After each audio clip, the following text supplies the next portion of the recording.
Welcome to Mission Control, everyone. I am your flight director for today's explainer simulation, and we are about to decode one of the absolute most critical systems in the entire Cambridge mathematics syllabus, differentiation. Whether you're navigating the AS or A-level 9709 flight paths, the chain rule and the derivative of x to the power of n are quite literally everywhere. We're going to treat this exam paper exactly like a complex flight system that requires perfect execution. It's not just about crunching the math, it's about perfectly translating the examiner's telemetry. So, strap in and let's initiate the pre-launch sequence.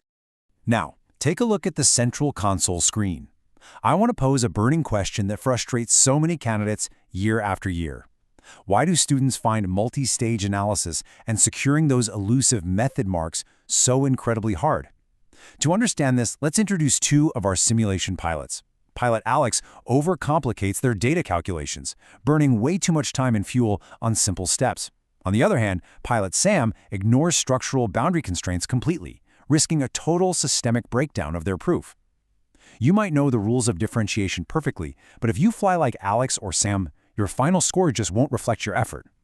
By the end of this simulation, I'm going to reveal exactly what Mission Command, the examiners, are looking for, and how you can optimize your trajectory. Okay, let's quickly scan the mission agenda. First, the core principles. Second, systematic processing methodology. Third, examiner warnings and pitfalls. And finally, deconstruct, solve, and evaluate. Part 1 of our flight plan. The core principles, building theoretical architecture. Right off the bat, examiners are not impressed by superficial memorization. They are heavily prioritizing analytical depth. Think of Pilot Alex trying to just memorize a massive superficial checklist of shortcut formulas. It doesn't work when the pressure hits. The academic benchmarks demand that you show a profound, deep grasp of how the math actually works under the hood. It's way better to deeply understand the structural mechanics of the chain rule than to just skim the surface. And this chart brilliantly illustrates the three altitude levels we need to clear orbit. Every exam question targets these three distinct cognitive domains.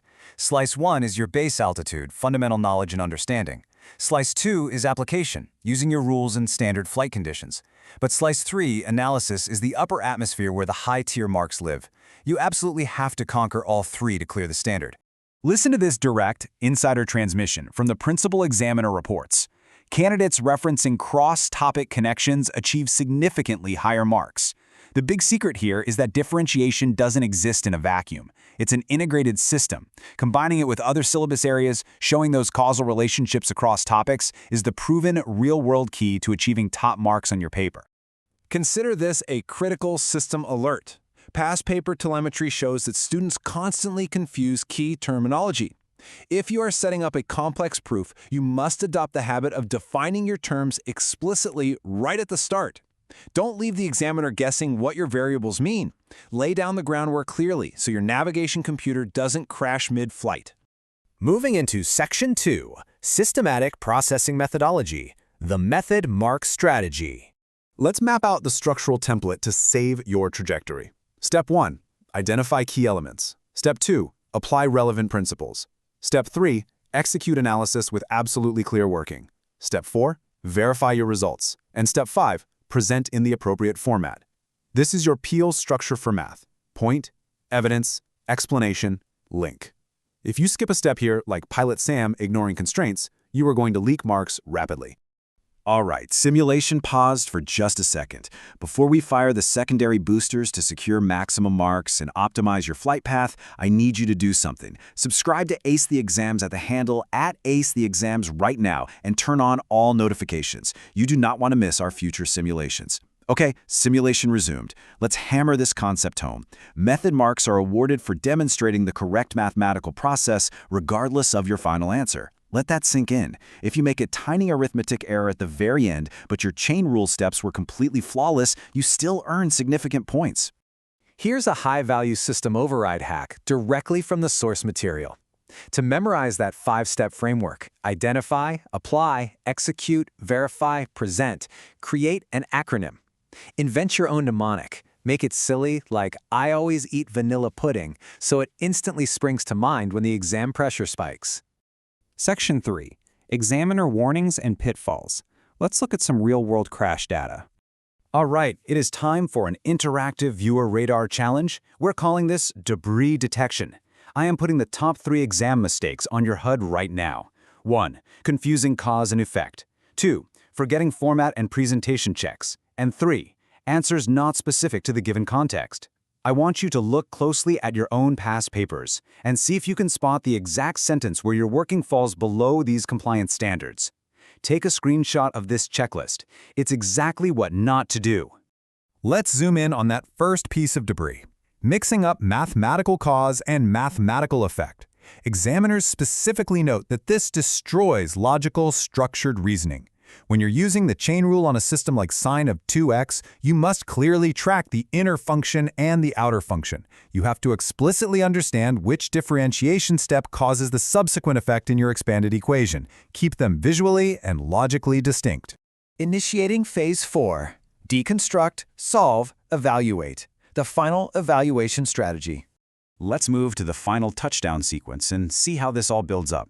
How do Pilot Alex and Pilot Sam confirm a successful full-mark landing? They use this sequence. Step 1. Identify given info. Step 2. Break it down into logical steps. Step 3. Solve systematically. Step 4. Check for reasonableness. And Step 5. Make justified recommendations. This is the ultimate problem-solving sequence for advanced differentiation. Now, occasionally, your flight path will require comparative analysis, especially in applied contexts. The strict rules of engagement here are that you must identify both similarities and differences to get full credit. You need to use proper comparative connectives, back up every single claim with hard mathematical evidence, and draw clear relative conclusions. Quick radar check here on data interpretation. Imagine a 60-second visual countdown clock on your screen right now.